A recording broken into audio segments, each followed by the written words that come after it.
9 minutes after 7 is our time here on Sky 99.5 FM. Good morning. If you're just joining us, we've got lots of news making to do on the show on this Friday, June the 23rd. And we're about to enter another informative segment for you. Right now, I've got on the line the team leader for Industrial Relations Solutions Center at the ECA, the Employers Consultative Association, Aisha Kujifi. Good morning to you, Aisha Kujifi. Good morning, Jessamy and Good morning. Jessica. Yes. Good morning, The reason why we have Aisha on the line with us this morning, many of you would have heard releases being issued by various companies that they were going to be not opening up their offices on Tuesday because everyone anticipated that things were going to be really bad after Bret passed through. And the ECA issued a release, a bulletin, as it were, looking at a policy for employee absence during a time of natural disaster.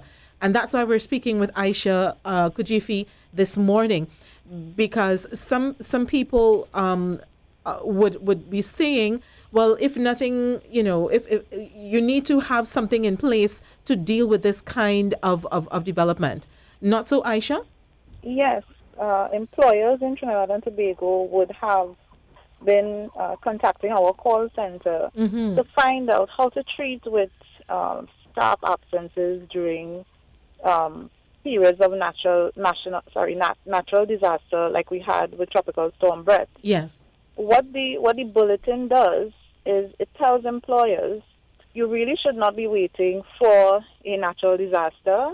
It gives some guidance with respect to a policy so that you would be prepared. But it also guides employers who, of course, don't have a policy and who have to treat with those absences presently. The thing is, Aisha, good morning. I'm Edison Carr here.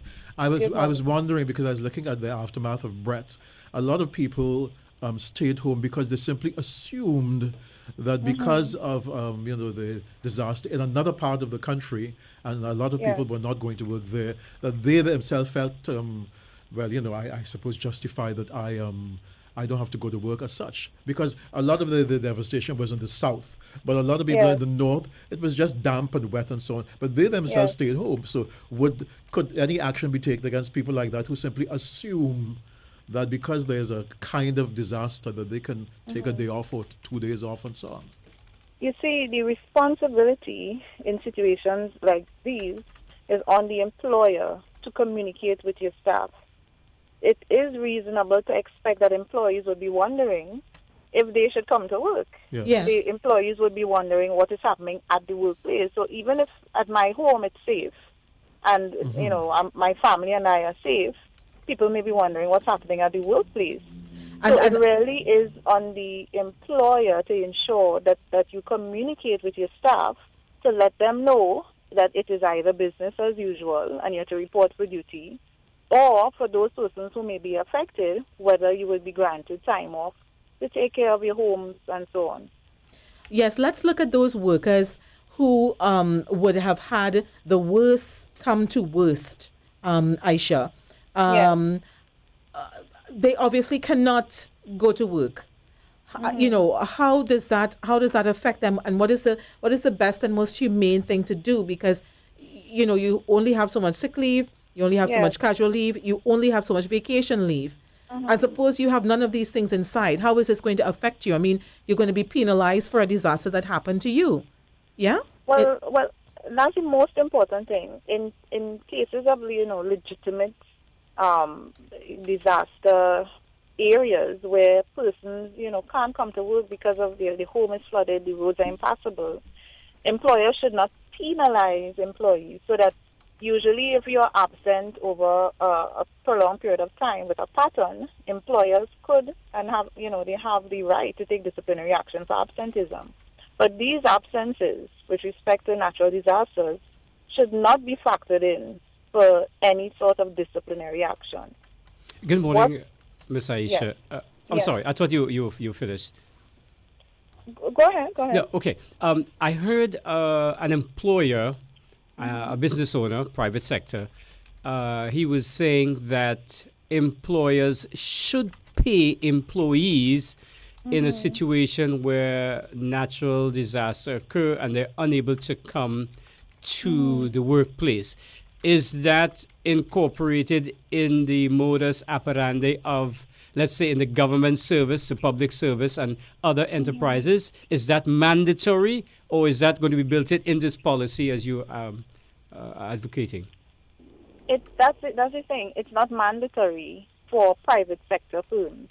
Private sector firms, unless you have a provision in your collective agreement, and I have seen collective agreements where there is provision for pay or partial pay for absences due to natural disasters. But if a private firm does not have such a policy, or there's no provision in your employment contract for pay during that period, there's no obligation on the employer to pay. However, if you read our bulletin carefully, employers must remember that in times like these, what is paramount is the employee's safety and whether their home is destroyed or not, and their family's safety. So your business operations and whether you would lose profit for that period of time, that is really secondary in these cases. So we encourage employers to accommodate employees as far as possible. For employers who do not have a policy to provide for full pay during that period, the employer could consider whether they can accommodate the employee in that way, or they may be able to accommodate the employee with part of their salary, maybe not full salary. Mm-hmm. So the message really is, in these instances, employers should have foremost in their mind the safety and security of their staff. And should the employees then be asked to work back that day, or days as it were, that they were absent from the job due to the circumstances? Certainly not. It is either you're going to accommodate or not. Mm-hmm. It is like asking you to work back a day that you were sick. If you get into a car accident and you break your arm, you don't expect the employee to work back that time. So this is not the fault of the employee, and it's not the fault of the employer either. So I'm going to put you neither party should be penalized. I'm going to put you on the spot, Aisha. During the aftermath of Bret, the government said to public servants, you can come in for 10, as the case might be. But the union say, no deal. The union said, sorry? No deal. Oh. Don't come in. So what, where is the employee in this? Well, you see, and and unions should be very careful, and I suspect that the responsible unions are very careful to give the legitimate reason to the employee for his absence so that he can provide it to his employer. Because if your employer says to you, you have to report for duty, and you don't, it is the employer you owe an explanation as to why you did not report for duty, because my union said so. Is that a legitimate explanation? Yes. So if your explanation is that the roads were impassable, I could not get out of my home, then the employer can consider whether that's a reasonable explanation and whether you're going to be accommodated. So employees should be careful when they're given that type of instruction from their union to be certain that they have a legitimate explanation for their absence, because my union said so is not one. So should a company have a stated policy, a written policy, that in terms of natural disasters or whatever, types of emergencies and so on, this is what happens? Yes, certainly. And we can't stress enough that the time of the natural disaster is not the time to be asking these questions. Yes, we are here to assist employers who don't have it at this time, but now it's a good learning experience for employers to put that policy in place. If you look at our bulletin, there's a checklist for hurricane preparedness or natural disaster preparedness, and our solution center can help employers draft that type of policy as well. Mr. Aisha, but up to what time, under reasonable circumstances? If this thing had prolonged, let's say, and the devastation, was more catastrophic, up to what time can the employees be reasonably asked to stay home? 5 days, 7 days? What's the duration? Or should we put a time on that? You see, that's the thing. The employer won't be able to put a time on how long the employee could stay home. What the employer can put a time on is how long it can do without the employee's services. And even in a case where the employer determines, I can't do without your services for anymore, but then the employer still has to consider things like, can I hire a temp until you are able to get on your feet? Mm-hmm. So the employer, again, for cases of natural disasters, must think of all the ways you could accommodate the employee. So there's no reasonable timeline, as it were, that up to a maximum of a certain amount of days.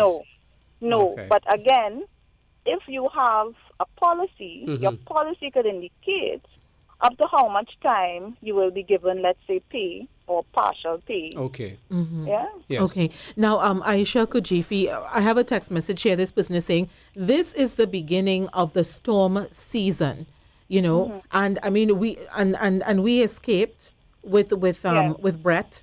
We could have been looking at a hurricane, and look at the kind of devastation that we're seeing. And I'm just wondering if this is the kind of thing that should be part of negotiations when companies are negotiating with unions, whether it's in the private sector or the public sector. I mean, is this the kind of discussion that takes place around the bargaining table? Do they talk about these kinds of realities? Well, it's not the feature, it's not the hot topic items around the bargaining table, but there are collective agreements with these provisions.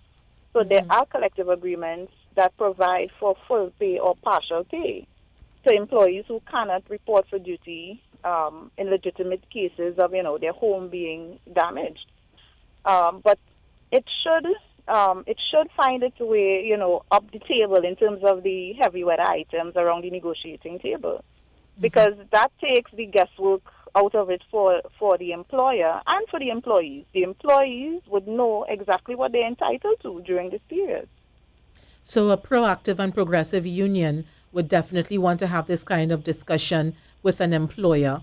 And let's say it's not a natural disaster of national proportions. Let's say the employee had, their home burnt down or something like that. Or let's say that it was a situation where, there was a really savage attack, like a home invasion, and their lives are literally turned upside down.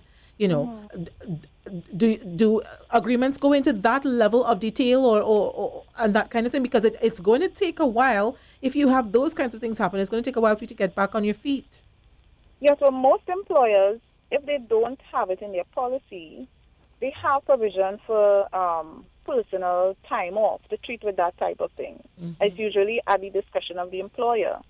Most collective agreements would treat that as well as personal time off, not in a special category of personal disaster, but rather if you have some sort of family emergency that you need time off for, many collective agreements provide for that.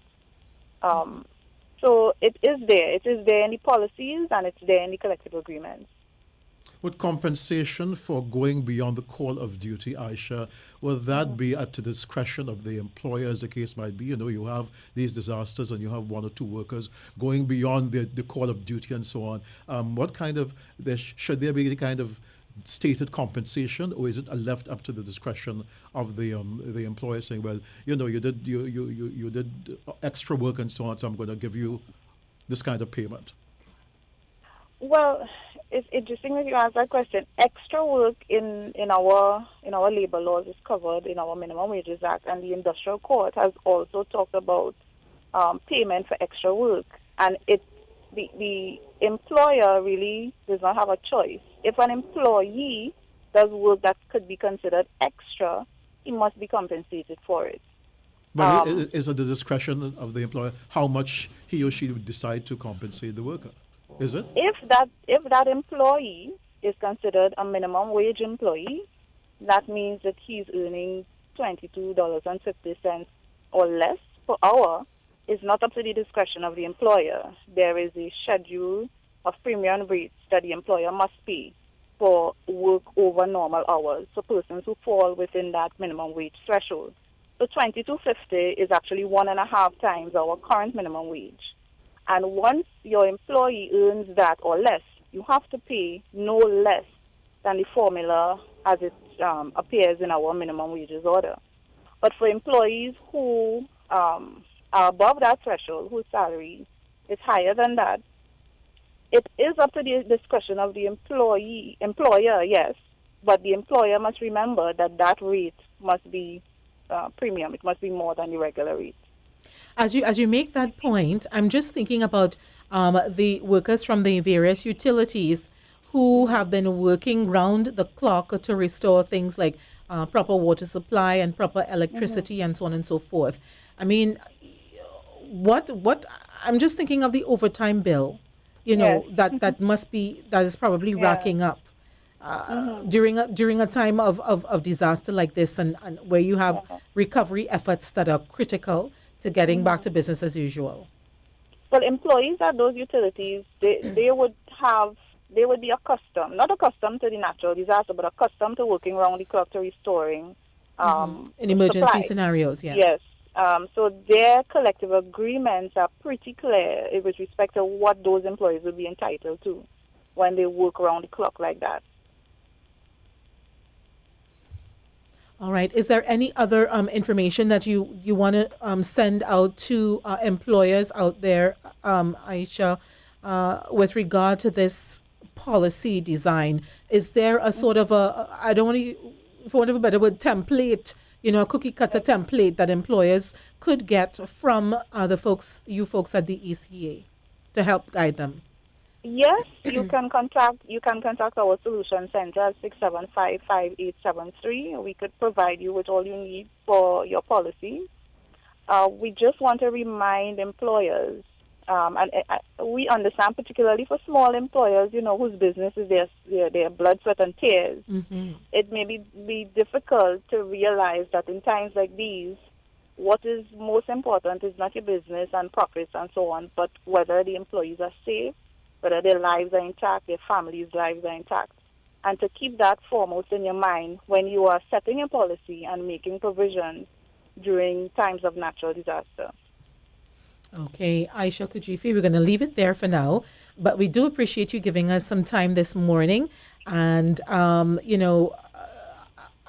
glad that we were able to have this discussion, because there are people who would have heard about some things being done, some practices being carried out, and saying, that employer is so unfair, or that employer is so wonderful, depending on what the employer did, in response to the scenarios. Yeah? Yes. Thank you for having me. Thank you. All right. Thank you so much. Okay. And we were speaking with Aisha Kujifi. She is the team leader of the Industrial Relations Solutions Center at the Employers Consultative Association, the ECA. Connect with us online. Join us on Facebook, Twitter, Instagram, and SoundCloud. Search Sky 995 FM.